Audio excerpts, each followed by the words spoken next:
بسم اللہ الرحمن الرحیم والمضافۃ تنصب۔ آج سبق یہاں سے ہوگا۔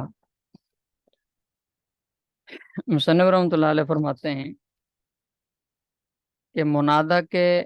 توابع مضاف، یعنی منادہ کا تابع ہو اور وہ آگے کسی اور کی طرف مضاف ہو تو ان پر صرف نصب ہی پڑی جائے گی۔ والمضافۃ تنصب، اس لیے کہ اگر خود منادہ مضاف ہو نا تو پیچھے اس کا حکم گزرا تھا کہ وہ منصوب ہوتا ہے، لہذا اس کا جو تابع مضاف ہوگا وہ بھی منصوب ہی ہوگا۔ جیسے قل اللہم فاطر السماوات والارض، اب اللہم منادہ ہے اور فاطر السماوات والارض یہ منادہ کا توابع ہے اور مضاف ہے، اس لیے فاطرہ اس پر نصب پڑی جائے گی۔ اسی طرح یا زید صاحب الفرس، یا عمر ابا حفظ، یا خالد نفسہ، تو اس پر نصب بھی پڑی جائے گی۔ اور یہاں مضاف سے مراد اضافت معنوی ہے، اضافت لفظی نہیں ہے، اس لیے کہ اضافت لفظی تعریف اور تخصیص کا فائدہ چونکہ نہیں دیتی، لہذا اس لیے وہ مفرد کے حکم میں ہوتی ہے، تو یہاں اسے مضافت معنوی مراد ہے۔ والمضافۃ تنصب، اور جو مضاف ہوں گے وہ نصب منصوب ہوں گے۔ والبدل والمعطوف غیر ما ذکر حکمہ حکم المستقل مطلقا۔ مصنف رحمۃ اللہ علیہ فرماتے ہیں کہ منادہ مبنی کا تابع اگر بدل ہو،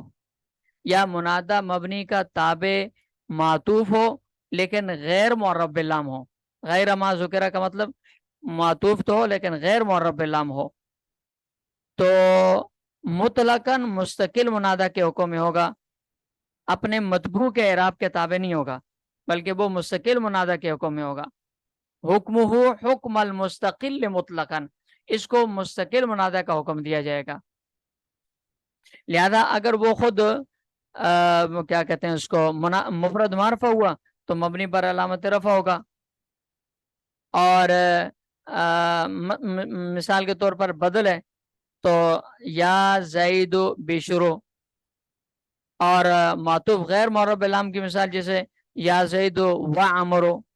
اور اگر مضاف ہوں تو پھر یہ منصوب ہوں گے۔ بدل کی مثال جیسے یا زید اخا عمر، اور معطوف غیر معرب علام کی مثال جیسے یا زید و اخا عمر۔ عبارت میں جو یہ مطلقاً کا لفظ ہے، یہ مطلقاً کا لفظ، اس مطلقاً کے لفظ سے مراد یہ ہے کہ وہ مفرد ہوں یا مضاف ہوں۔ مطلقاً کا مطلب یہ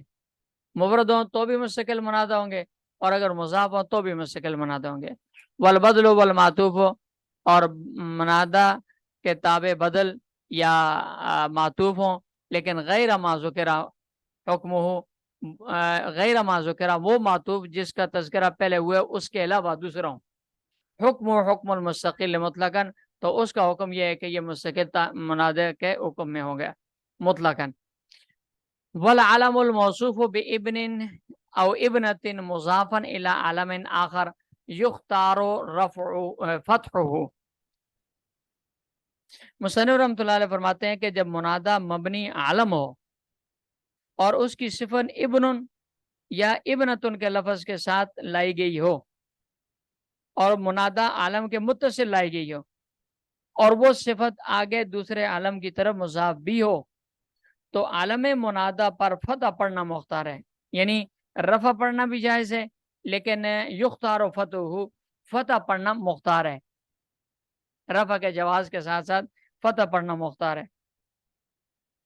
ضمہ کی وجہ یہ ہے، رفع کی وجہ یہ ہے کہ چونکہ یہ منادہ مفرد معرفہ ہوتا ہے، اور منادہ مفرد معرفہ مبنی پر ضم ہوتا ہے، لہذا ضمہ پڑھنا بھی جائز۔ اور فتح کے مختار ہونے کی وجہ یہ ہے کہ اصل میں صفت کے شدت اتصال اور عالم کے اس طرح کثرت کے ساتھ استعمال ہونے کی وجہ سے تخفیف کی ضرورت تھی، تو دو طرح سے اس میں تخفیف کی گئی ہے۔ ایک تو یہ تخفیف کی کہ ابن کے لفظ کا جو حمزہ ہے اس کو حذف کر دیا گیا، اور دوسری تخفیف اعراب کے اعتبار سے کی گئی کہ کثرت استعمال چاہتا تھا کہ اس میں حرکت جو آئے وہ سب سے کمزور اور ہلکی حرکت ہونی چاہیے، لہذا سب سے ہلکی حرکت فتح اس کو دے دی گئی۔ اور اس کی مثال ہے جیسے یا زید بنا عامرین، یا زید بنا عامرین، یا عامرہ بنا نوفیلن، یہ اس کی مثال ہے۔ والعلم الموصوف بابن او ابنتن، اور وہ علم جس کی صفت ابن اور ابنتن لائی گئی ہو، مضافا الی علم آخر، وہ دوسرے علم کی طرف مضاف ہو، یختار فتحہ، تو اس کا فتح مختار ہوگی۔ وَإِذَا نُودِيَ الْمُعَرَّفُ بِاللَّامِ قِيلَ يَا أَيُّهَا الرَّجُلُ یا هَذَا الرَّجُلُ وَيَا أَيُّ هَذَا الرَّجُلُ۔ مصنف رحمۃ اللہ علیہ فرماتے ہیں کہ جب منادا خود معرف باللام ہو، پہلے سے معرف باللام، حرف ندا سے پہلے اس پر الف لام داخل ہو، پھر اس کو منادا بنانا ہو، یعنی اس پر حرف ندا یا داخل کرنی ہو، تو چونکہ وہ پہلے سے بھی معرفہ ہے، یا حرف ندا داخل کرنے کے بعد بھی معرفہ ہی ہوتا ہے، تو دو اعلی تعریف اکٹھے جمع ہو جاتے ہیں، اس لیے دونوں کے درمیان بیچ میں تین میں سے کسی ایک لفظ کا فاصلہ کیا جائے گا، یا تو ایوہا کا لفظ بڑھایا جائے گا فاصلے کے لیے، یا ہاذا کا لفظ بڑھایا جائے گا فاصلے کے لیے، یا دونوں ایوہازا، دونوں کا لفظ بڑھایا جائے گا فاصلے کے لیے، تاکہ دو اعلی تعریف کا اکٹھا ہونا لازم نہ آئے۔ وَإِذَا نُودِيَ الْمُعَرَّفَ بِاللَّامِ، اور جب معرف باللام پر کو منادہ بنایا جائے گا، قیلا، تو اس کو کہا جائے گا یا ایھا الرجل، یوں کہا جائے گا یا ایھا الرجل، یا ھذا الرجل، یا پھر یا ایھا الرجل، یا ایھا الناس، یا ایھا الرسول، اس طرح یہ الفاظ قرآن کریم میں کثرت کے ساتھ استعمال ہوئے ہیں۔ والتزموا رفع الرجل لأنه المقصود بالنداء، یہ عبارت اصل میں ایک سوال کا جواب ہے۔ سوال اصل میں یہ ہوتا ہے کہ جب معرف باللام اور حرف ندا کے درمیان ایھا کا اضافہ کر دیا گیا، یا ہاذا کا اضافہ کر دیا گیا، یا ایھو ہاذا کا اضافہ کر دیا گیا، تو یہ جو اضافہ ہے یہ اصل میں منادہ ہوگا، کیونکہ حرف ندا اسی پر داخل ہے، اور حرف ندا منادہ پر داخل ہوتی ہے، لہذا ہاذا، ایھو ہاذا اور ایھا یہ منادہ بن جائیں گے، اور آگے جو معرف باللام ہوگا وہ منادہ کا تابع ہو جائے گا، اور ایھا، ہاذا، ایھو ہاذا یہ مفرد ہیں، تو اس کا مطلب یہ ہوگا کہ آگے جو معرف باللام ہے، جیسے یہاں الرجل ہے، تو یہ منادہ مفرد معرفہ کا تابع ہوگا، اور یہ حکم پیچھے گزر چکا ہے کہ منادہ مفرد معرفہ کے تابع میں رفع نصب دونوں پڑھنا جائز ہے، لہذا الرجل پر رفع نصب دونوں پڑھنی جائز ہونی چاہیے تھی، حالانکہ ناوی لوگ اس پر نصب نہیں پڑھتے بلکہ صرف رفع کا التزام کرتے ہیں، رفع پڑھتے ہیں۔ اس کی کیا وجہ ہے؟ تو شارح مصنف رحمۃ اللہ علیہ والتزموا رفع الرجل سے اس کا جواب دیتے ہیں کہ اصل میں جب معرف باللام پر حرف ندا یا داخل کی جائے گی، بیچ میں ایھا، ہاذا یا ایھا کا جو اضافہ کیا جائے گا یہ صرف فاصلہ ہے، یہ منادہ نہیں ہے۔ منادہ جو ہے نا وہ اصل الرجل، معرف باللام جو ہے وہی منادہ ہے، اس لیے کہ ایو کو یا کے ذریعے آواز نہیں دی جا رہی بلکہ الرجل کو یا کے ذریعے آواز دی جا رہی ہے، تو یا کے ذریعے جس کو منادہ بنایا جا رہا ہے وہ اصل مقصود بالندا معرف باللام ہے، تو لہذا وہی منادہ ہوگا، یہ بیچ میں ایو وغیرہ کا اضافہ جو کیا جاتا ہے یہ صرف فاصلے کے لیے ہوتا ہے، اس لیے وہ منادہ مفرد معرفہ ہے، چونکہ لہذا رفع پڑھنا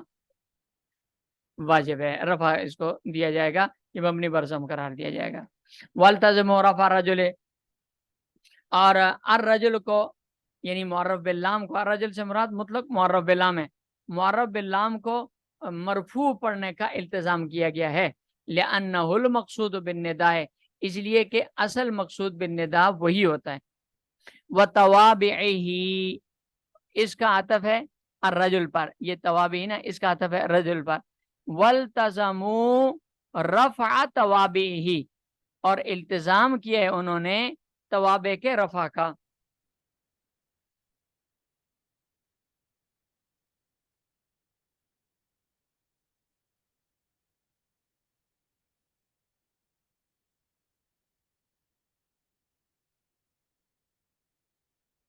یہ اصل میں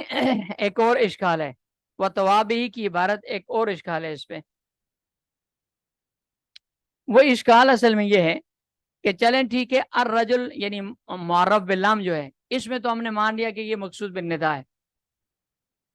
تو اس کے جو توابع ہیں آگے ذکر کیے جائیں گے، تو وہ تو توابع منادہ مفرد معرفہ کے تابع قرار دیے جائیں گے۔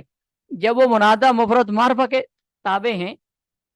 توابع ہیں، تو ان پر بھی رفع نصب دونوں جائز ہونی چاہیے، جس طرح پیچھے رفع نصب دونوں جائز ہونے کی بحث پیچھے پڑی ہے۔ حالانکہ اس کے توابع پر بھی صرف اور صرف رفع ہی پڑی جاتی ہے، نصب نہیں پڑی جاتی۔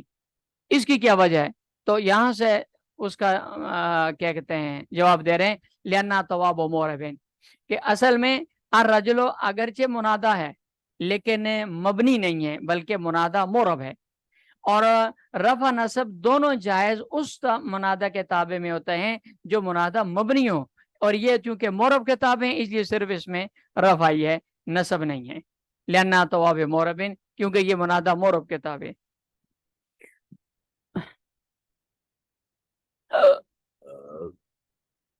چلیں